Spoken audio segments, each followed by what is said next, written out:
Thanks viewer for joining me. My name's Don. Here I am on a British Airways flight from London to Belfast.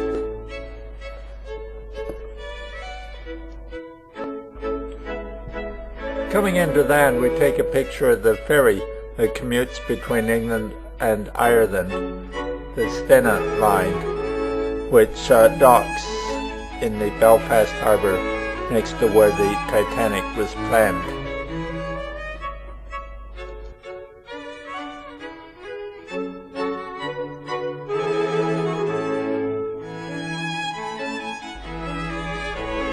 I didn't know Belfast had two airports, but it does. We landed at the Belfast City Airport, which is quite different from the international airport.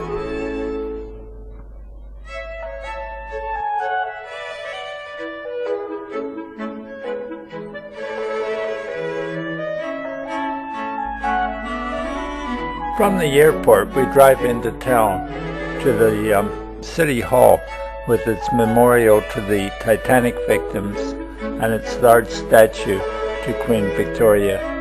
From there, we push on to have a look at Queens University.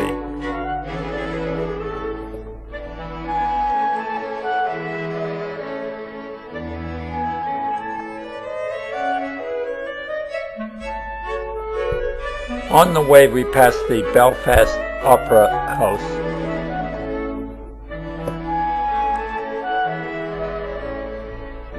I attended Queen's University in Kingston, Ontario, Canada, so I'm very interested in seeing Queen's University, Belfast. We drive up University Road to building number 1, the central building of the university, and orient ourselves with this map.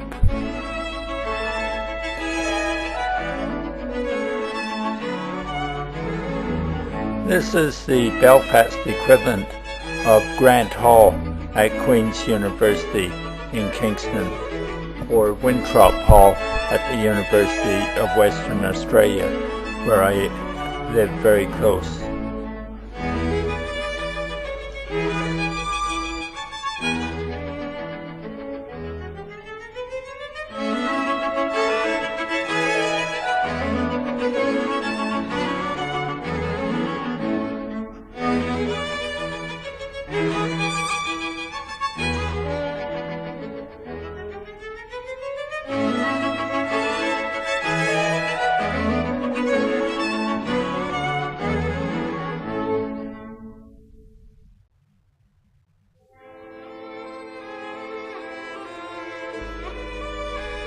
Many of the buildings seem to date from the 19th century and are quite interesting in their architectural design.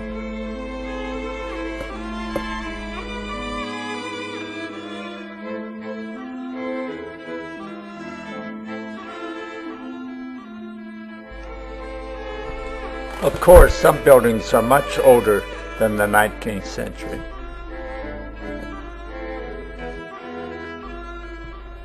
The grounds, like most university campuses, are green and scenic.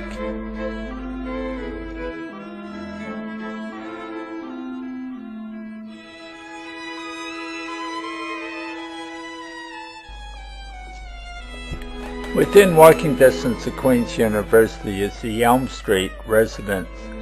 It's a really vast complex, and we booked in there for a week.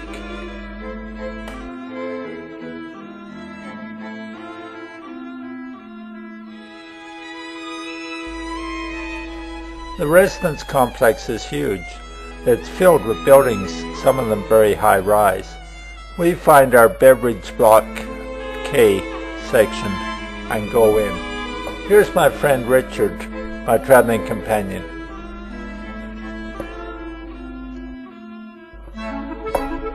This is what a typical university room looks like at Queen's University. It's really very small. Just enough room for a tiny single bed and a study desk and a sink.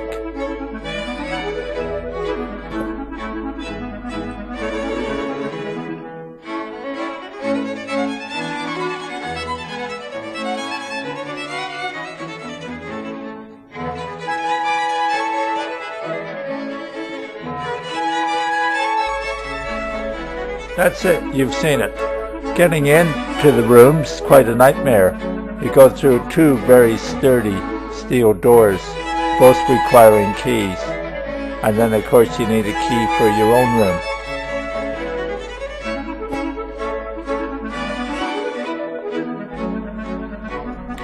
University students get access to a kitchen that's got two large fridges and a stove. We were the only ones in the entire block for a week.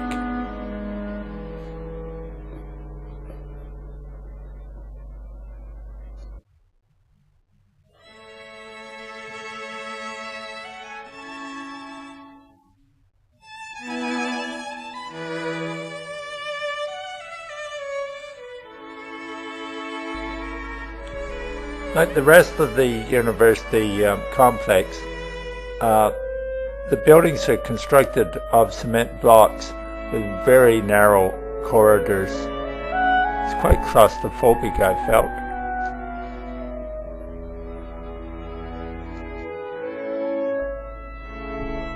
In 1954, my father, a professional engineer, traveled from Canada to Belfast to work on the building of the Canadian aircraft carrier, the Bonaventure. We were there for 6 months, and as a 9-year-old boy I attended school, staying in a large house at Drumbeg. I made a friend there, Robert Dunlop, with whom I've kept in contact. Robert today lives in his parents' house, pictured here, and we spent 2 or 3 days with him, looking around.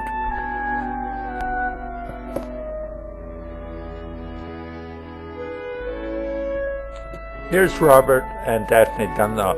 Robert's now retired from the electrical board, where he had worked as an electrical engineer.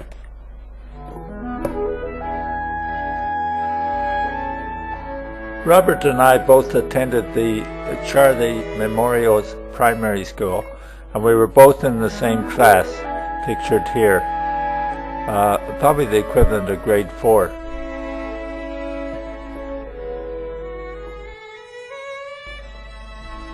My father in 1954 rented Drumbeg House, a large country mansion near the Dunlops, with a gatehouse, sweeping views, and a long driveway.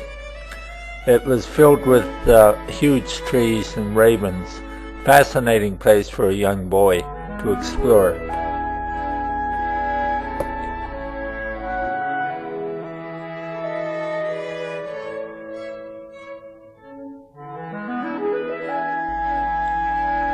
Here's Drumbeg House today, probably a little bit more neatly cared for than when we stayed there.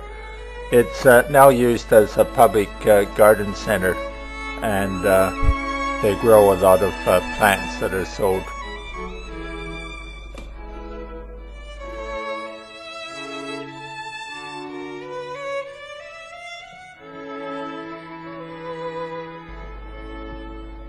Next door is the gatehouse to Drumbeg Church, which we attended at the time, and where Robert and Daphne Dunlop got married. It's still in good shape and is a fine example of an Anglican church.